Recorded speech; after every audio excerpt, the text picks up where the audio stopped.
this video I'm going to show you how to do a buttonhole and using the machine. So in the manual, you're going to be using this dial right here is what you're going to do. You also need to make sure this lever is on 1, 2, and it looks like a little buttonhole diagram right here. Just make sure that that's on that. And then this smaller dial here, you're going to dial that all the way up to 0. And that's going to give you a satin stitch zigzag. So looking at the manual, the first, there's a six stage to make a buttonhole with the machine. The first one is going to do a zigzag satin stitch going forward. And then you'll dial it, once you get it to the width of the buttonhole that you need, then you're going to dial it to 2. And then what it's going to do is it's going to stitch just a regular stitch here along this dotted line right here. It's going to go back there. Then once you get to the end of that satin stitch, you're going to dial it to 3, and then it's going to do a bar tack. And I would do a bar tack of maybe like 3 or 4. Okay. Once you're done with that bar tack, then you're going to go to step 4, and then it's going to zigzag over that straight stitch that it just did there. Once you get to the end down there, then you're going to dial it to 5, and then it's going to do a bar tack on this end here about 3 or 4 times. And then 6 is it's going to do a straight stitch along that first row of zigzags that you did. And that's the process of making a button. So earlier I was doing a sample just to make sure that I knew how to do it on this machine, and it's basically the same machine that I have at home. So I'm like trying, and as you can see, I did not give up. That was a perseverance right there, that I just kept trying and trying. And come to find out that the machine that I was using is not working properly for the buttonhole. So I switched to a different machine, and then I was able to get a buttonhole. So I was doing it right. It's just that that machine needs some servicing and all. And hopefully your machine that you're using, you won't have this many problems. What I would do is just practice one buttonhole close to the edge here, and if it's not working properly, call me and let me take a look and see what's going on with it. But if it's working good, then go ahead and cut that one off and then make another one. So you'll end up making probably 2 buttonholes. So what you're going to do is you're going to get a shank button. A shank button is where it has a loop on the back, like so.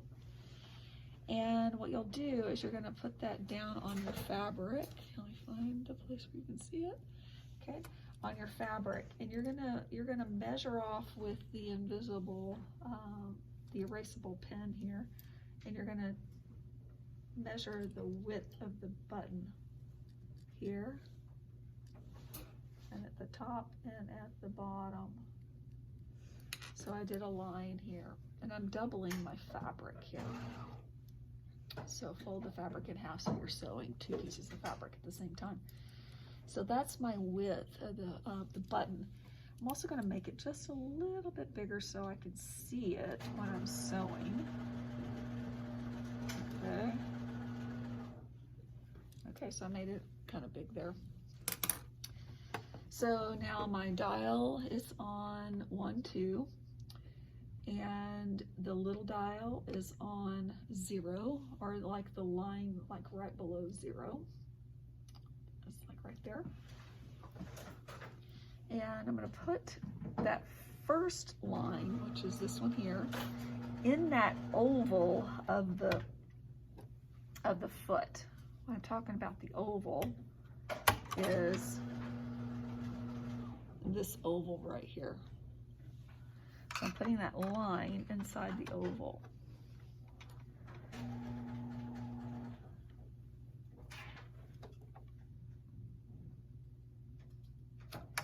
and I'm going to dial it to 1. So this one here is going to click to 1.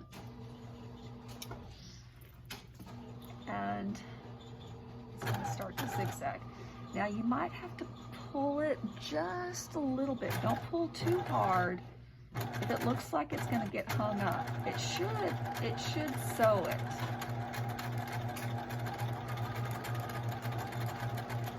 Just kind of go slow, kind of keep an eye on when that black line hits that window, which there it is. Okay, so now that bottom line is in that little oval window. So now I'm ready to change it to 2. So I'm going to go to 2, and it's going to stitch backwards just a line next to that zigzag that I just did. Okay, now I'm at that other line. Make sure the needle is always up before you make the change. Okay, now I'm going to go to 3, and it should do a bar tack now. So it's bar tacking. Okay, and that's 3 or 4. Make sure the needle is up. Then go to 4, and now it's going to zigzag over that stitch that I just did.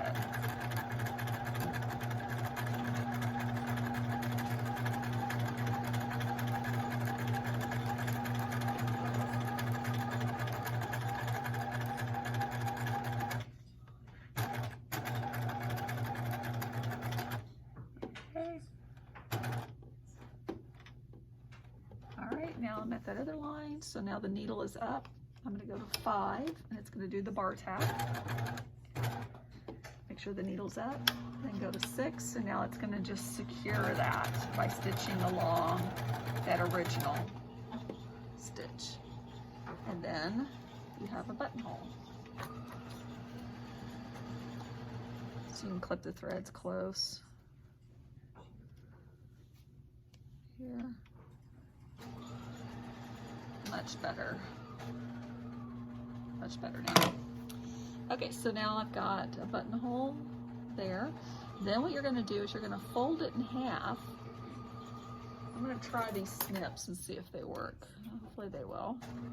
And I'm going to clip right in between that stitching there.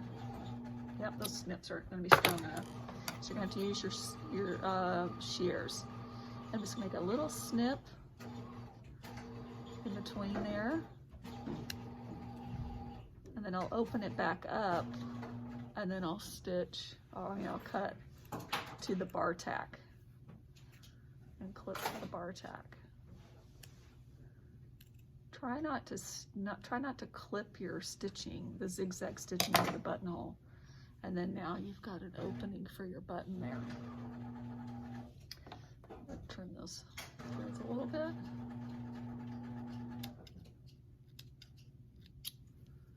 Okay, so that looks pretty good.